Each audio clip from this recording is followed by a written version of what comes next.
अमन ने एक नया ट्रक खरीदा था और वो कुछ ही रोज़ से अब ट्रक ड्राइविंग करने लगा था।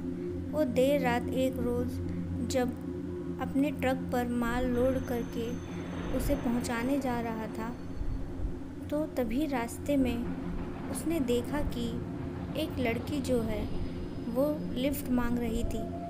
तो अमन जो था वो उसके पास ले जाकर ट्रक को रोक देता है। अमन ने देखा कि वो जो लड़की थी काफ़ी ज़्यादा दिखने में खूबसूरत थी और फिर वो उस लड़की से पूछने लगा कि इतनी देर रात गए तुम इस रास्ते पर क्या कर रही हो, वो भी अकेली। तो इस पर उस लड़की ने कहा कि मेरा जो बॉयफ्रेंड है मैं उसके साथ यहाँ पर आई थी, लेकिन हम दोनों में झगड़ा हो गया और वो इतना बुरा है कि मुझे इस रास्ते पर अकेले छोड़कर चला गया। फिर वो लड़की कहती है कि क्या आप प्लीज़ मुझे थोड़ा आगे तक छोड़ सकते हैं। तो इस पर अमन जो था वो कहता है कि हाँ हाँ ठीक है, तुम बैठ सकती हो, मैं तुम्हें आगे तक छोड़ देता हूँ। और फिर वो जो लड़की थी वो अमन के साथ ही आगे की ओर बैठ जाती है। इसके बाद अमन फिर से अपना ट्रक शुरू करता है और रास्ते पर आगे लेकर चल पड़ता है। चलते चलते अमन जो था वो यूं ही उस लड़की से उसका नाम पूछने लगा। तो वो लड़की काफ़ी धीमी सी आवाज़ में कहती है कि उसका नाम रश्मि है। तो इस पर अमन कहता है कि वैसे एक बात कहो, आखिर तुम्हारे और तुम्हारे बॉयफ्रेंड के बीच ऐसी क्या झगड़ा हुआ जो वो तुम्हें इतनी देर रात गए ऐसे वीरान रास्ते पर छोड़कर चला गया। इस पर वो जो लड़की थी वो कुछ नहीं कहती और चुपचाप यूं ही बैठी रहती है। तो अमन को लगा कि शायद वो अपने झगड़े की वजह जो है उसे नहीं बताना चाहती है, इसीलिए वो भी फिर चुप हो जाता है। कि तभी जो था वो जा रहे थे तो सामने से एक और ट्रक आ रहा था और वो ट्रक जो था बहुत तेज़ी से हॉर्न बजा रहा था, जिसके चलते अमन का जो बैलेंस था ट्रक का वो अचानक से ख़राब हो जाता है, क्योंकि उसका ध्यान भटक जाता है और वो जाकर सीधा साइड के एक पेड़ में टकरा जाता है। और यहाँ पर जो अमन था वो अचानक से ही बेहोश हो गया और जब उसकी आंखें खुली तो उसने खुद को ट्रक के बाजू में गिरा हुआ पाया। इसी के साथ वो सोचने लगा कि वो जो लड़की मेरे साथ थी रश्मि, आखिर वो कहाँ गायब हो गई। ऐसा सोचकर वो अपनी जगह से खड़ा होकर यहाँ वहाँ उस रास्ते पर उस लड़की को तलाशने लगता है। यूं ही उस लड़की को तलाशते तलाशते उसने देखा कि कुछ दूर एक कब्रिस्तान था और उस कब्रिस्तान के रास्ते पर दो लड़के जो थे वो रश्मि को ज़बरदस्ती उस कब्रिस्तान के अंदर लेके जा रहे थे। यहाँ पर अमन जो था उसे लगा कि मुझे उस लड़की की मदद करनी चाहिए। तो वो जाकर उन दोनों लड़कों से बोलता है, ए तुम दोनों इसको कहाँ लेके जा रहे हो, इसे यहीं छोड़ दो। इतना कहने पर वो लड़के जो थे वो बुरी तरीके से अमन को घूर कर देखने लगे और यूं ही घूरते घूरते एक ने ज़ोर से अमन को एक मुक्का मारा और धक्का भी दिया। उस धक्के की वजह से अमन जो था वो रास्ते पर गिर पड़ा और उसके फिर से चोट लगने की वजह से वो वहीं बेहोश हो गया। और फिर जब एक बार फिर अमन को फिर से होश आता है तो उसने देखा कि वो जो लड़के थे अब वो वहाँ नहीं थे, लेकिन वो लड़की रश्मि वो अभी भी वहीं थी और अमन के पास ही बैठी थी। और उसे जैसे ही होश आता है तो वो लड़की कहती है, चलो अच्छा हुआ जो तुम्हें होश आ गया, हमें यहाँ से जल्दी निकलना होगा, नहीं तो वो फिर से आ जाएंगे। अमन उस लड़की से पूछता है कि आखिर वो दोनों लड़के कौन थे और तुम्हें क्यों लेके जा रहे थे और अब वो इस वक्त कहाँ हैं। तो वो लड़की कहती है, जो भी कुछ है मैं तुम्हें सब बाद में बताऊंगी, लेकिन इस वक्त यहाँ पर रुकना ठीक नहीं है, नहीं तो वो दोनों फिर से आ जाएंगे। चलो जल्दी खड़े हो जाओ, हम चल रहे हैं यहाँ से। अमन की जो हालत थी वो उसकी वजह से एकदम से खड़ा नहीं हो पा रहा था, तो वो लड़की जो थी उसको सहारा देकर खड़ा करती है। और फिर वो दोनों जैसे ही जाने लगते हैं तभी पीछे से कुछ आवाज़ें आती हैं और दोनों ही पीछे मुड़कर देखने लगते हैं। तो उन्होंने देखा कि वो जो लड़के थे वो अब आ चुके हैं और उन दोनों को ही घूर रहे थे।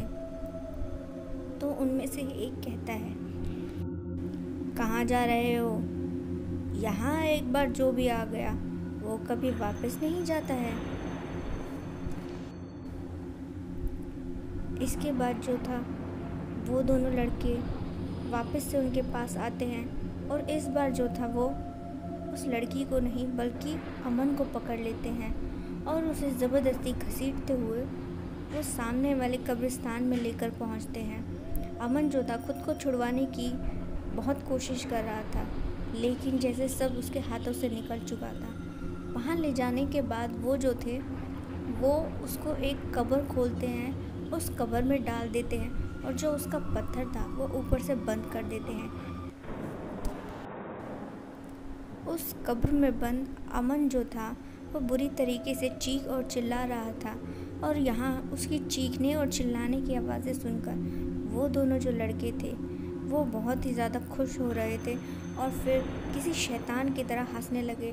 उनकी शैतानी हंसी जो थी वो अमन के कानों में अभी पड़ रही थी, जिसे सुनकर उसे बहुत ही ज़्यादा दुख हो रहा था और उसे लग रहा था कि शायद अब उसका जो बचना है वो बहुत ही मुश्किल है।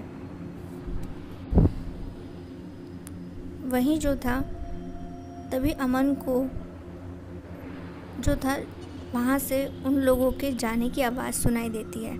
ऐसा लगता है जैसे कि कोई जा रहा हो। जूतों की आवाज़ उसके कानों में जाते हुए पड़ रही थी। तो अमन जो था वो फिर से कोशिश करने लगता है उस पत्थर को हटाने की और जैसे कि भगवान की उस पर कृपा हुई हो वो काफ़ी भारी पत्थर अपने दोनों हाथों से हटाकर जैसे ही उस कब्र से बाहर निकला था कि तभी 2 कदम चलने पर उसने पाया कि उसके सामने की ओर 3 लोग खड़े थे। उसने ध्यान दिया, ये तीनों तो वो 2 लड़के और वही लड़की रश्मि है जिसको बचाने के लिए वो आया था और वो तीनों ही उसे ऐसे घूर रहे थे जैसे कि अभी उसे जान से मार देंगे। और उसे ज़िंदा देखने पर वो तीनों उसको बड़ी ही बुरी तरीके से घूर रहे थे। जैसे ही अमन जो था उन तीनों के चेहरे को ध्यान से देखता है तो उसने पाया कि वो तीनों इंसान नहीं बल्कि प्रेत आत्माएं थीं, भयानक भूत, जिन्हें देखकर उस वक्त अमन थर-थर काँपने लगा था। उसे ऐसा लगा कि मैं उस कब्र से तो बचकर निकल गया, लेकिन अब इन तीनों के हाथों से नहीं निकलूँगा। इसी के साथ जो था अमन को एहसास हुआ कि वो जो लड़की थी वो असल में सिर्फ उसे फंसाने के लिए आई थी। असल में ये सब जो था उसे फंसाने के लिए जाल था ताकि वो उनके पास आ जाए। वो तीनों अमन को घेर कर खड़े हो गए और शैतान की तरह हंसने लगे। अमन बहुत बुरी तरीके से डर चुका था। तो अमन कहता है कि देखो प्लीज़ मुझे छोड़ दो, मैंने तुम्हारा क्या बिगाड़ा है, मुझे जाने दो, मैं तुम्हारे आगे हाथ जोड़ता हूँ। इस पर वो जो लड़की है वो कहती है, अच्छा तुम्हें बचना है, क्या तुम सच में बचना चाहते हो? तो उस लड़की की बात सुनकर अमन कहता है, हाँ मैं बचना चाहता हूँ। अमन की बात सुनने के बाद वो लोग जो थे वो उसे कहते हैं कि तुम्हारे बचने का सिर्फ एक ही तरीका है, तुम्हें हमारा एक काम करना होगा। अगर तुम वो काम कर देते हो तो तुम्हारी जान बच सकती है। अमन बहुत ही ज़्यादा खुश होता है कि चलो कोई तो एक रास्ता मिला इन लोगों से बचने का। और फिर उनमें से एक जो था वो बताता है कि कब्रिस्तान के पीछे एक रास्ता है, उस रास्ते पर चलकर तुम्हें आगे जाकर एक कुआं मिलेगा। उस कुएं के पास जो है 3 मटके रखे होंगे। तुम उन 3 मटकों को ले जाकर कुछ दूर बनी एक गुफा में एक आदमी मिलेगा, उसे दे देना और फिर वहाँ से चले आना। इसके बाद जो है तुम्हारी जान बच जाएगी। अमन जो था मन ही मन सोच बैठता है कि चलो ये काम तो बहुत ही आसान है, इसमें क्या प्रॉब्लम है, ये तो मैं बहुत ही आराम से कर लूँगा। कि तभी जो था वो लोग कहते हैं कि तुम यही सोच रहे होंगे ना कि ये काम कितना आसान है, लेकिन ये तुम्हारी बहुत बड़ी गलतफहमी है। वो जो कुआं है उसके अंदर जो है एक डायन रहती है, जो कि अगर कोई भी उस रास्ते गुजरता है तो उन्हें मार देती है। डायन का नाम सुनते ही अमन थर-थर काँपने लगा था। ये सोच कि इन भूतों से तो बचना शायद फिर भी आसान हो, लेकिन डायन तो देखते ही इंसान को मार डालती है। लेकिन अमन के पास इस वक्त अब कोई चारा नहीं था, इसीलिए वो उनकी बात मान जाता है और फिर वो कब्रिस्तान के साइड में जो रास्ता था उस पर चल देता है। और चलते चलते जो था उसे कुआं नज़र आता है। कुएं को देख उसे काफ़ी खुशी होती है और साथ ही उसे दिखाई देता है कि वहाँ आसपास तो कोई डायन नहीं है। तो जैसे ही वो कुएं के पास पहुँचता है तो उसने देखा कि वहाँ पर 3 मटकी रखी हुई थी। इसी के साथ उसने देखा कि वहाँ पर एक छोटा सा घर भी बना हुआ है। वो हैरान था कि इसके बारे में तो उसे उन भूतों ने कुछ नहीं बताया था, तो ये किसका घर हो सकता है। कि तभी उसे किसी की आहट सुनाई देती है। तो वो उस आहट को सुनने के बाद सामने एक पेड़ था, उसके पीछे जाकर छुप जाता है। तभी उसने छुपकर देखा कि उस घर से एक बड़ी ही भयानक सी औरत निकल कर आ रही है। तो हो ना हो यही वो डायन है। तो वो छुपकर उस डायन को देखता है। वो जो डायन थी उस कुएं के पास आकर उन मटकियों में कुछ करने लगती है और उन्हें वापस से ढकने के बाद वहाँ से चली जाती है। उसके जाने के बाद जो था अमन जैसे ही उन मटकियों को लेने के लिए आगे बढ़ता है, तभी उसके कानों में कुछ आवाज़ पड़ती है जो कि उस डायन की झोपड़ी से आ रही थी। उन आवाज़ों को सुनने के बाद जो था अमन उस झोपड़ी की एक खिड़की थी जो कि खुली हुई थी, वो वहाँ जाकर खड़ा हो जाता है और फिर वो चुपके से उस खिड़की से उस झोपड़ी के अंदर झांककर जब देखता है तो उसने देखा कि वो जो डायन थी वो अपनी किसी काली विद्या क्रिया साधना में लगी हुई थी और उसके सामने एक हवन जला हुआ था। इसी के साथ उसने देखा, जब उसने उस डायन को पहले देखा था तो वो थोड़ी थोड़ी डरावनी लग रही थी, लेकिन इस वक्त वो अपने पूरे रूप में थी, जिसकी वजह से वो इतनी ज़्यादा डरावनी लग रही थी कि अमन उसे देखकर एकदम से खौफज़दा हो चुका था और फटाफट से वो वहाँ से हट जाता है। इसके बाद अमन उन मटकियों को जल्दी से उठाता है और सोचता है कि इससे पहले कि वो डायन फिर से यहाँ आए, मुझे वक्त रहते ही यहाँ से निकलना होगा। और वो जल्दी से उन मटकियों को लेकर उस रास्ते पर आगे की ओर निकल पड़ता है। कि तभी जब वो उस रास्ते पर उस जगह पहुँचता है जहाँ उन तीनों आत्माओं ने बताया था, तो उसने पाया कि वहाँ पर कोई गुफा नहीं है। अब इस बात के चलते जो था अमन परेशान हो चुका था कि अब मैं करूँ तो करूँ क्या। ऑलरेडी एक्सीडेंट के बाद अमन जो था काफ़ी इंजर्ड हो चुका था, तो वो थक कर एक बड़ा सा पत्थर था उसके सहारे वहाँ बैठ गया।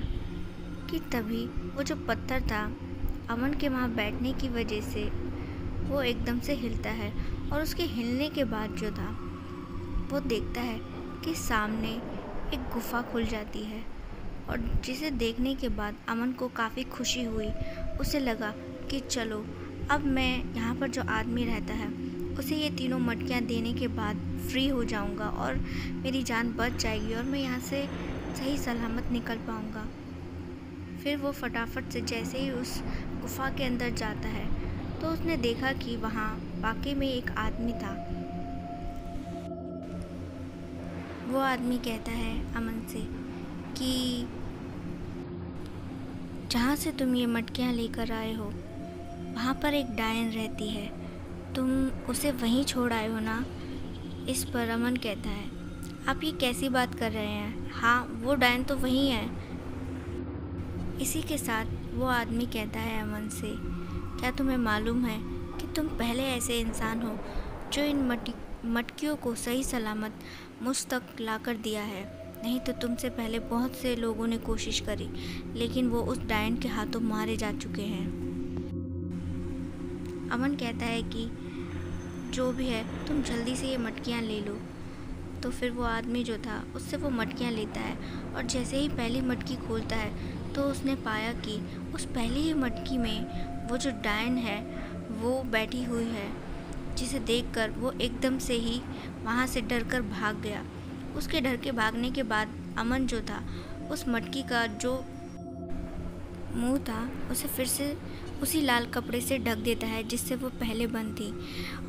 उस मटकी के अंदर जो डायन थी वो बहुत ही कोशिश कर रही थी निकलने की, लेकिन अमन जो था बहुत ही टाइट तरीके से उसको वापस से बंद कर देता है और उस मटकी को वहीं छोड़कर खुद भी वहाँ से भाग जाता है और इतनी तेज़ी से भागता है कि दोबारा वो पलटकर नहीं देखता और यूं ही दौड़ते दौड़ते उसे जो था अपना ट्रक मिल जाता है। उसके बाद जो था वो अपने ट्रक को वापस से लेकर वहाँ से निकल जाता है। इस बीच जो था अमन एक बार भी वापस नहीं पलट कर देखता और अपने ट्रक को वहाँ से लेकर जब निकल गया तो वो सीधे अपने घर जाकर पहुँचता है। और फिर उस रोज़ के बाद जो था अमन उस घटना की वजह से काफ़ी ज़्यादा डर चुका था, इसीलिए फिर कभी वो अपना ट्रक लेकर उस रास्ते तो फिर कभी नहीं गया।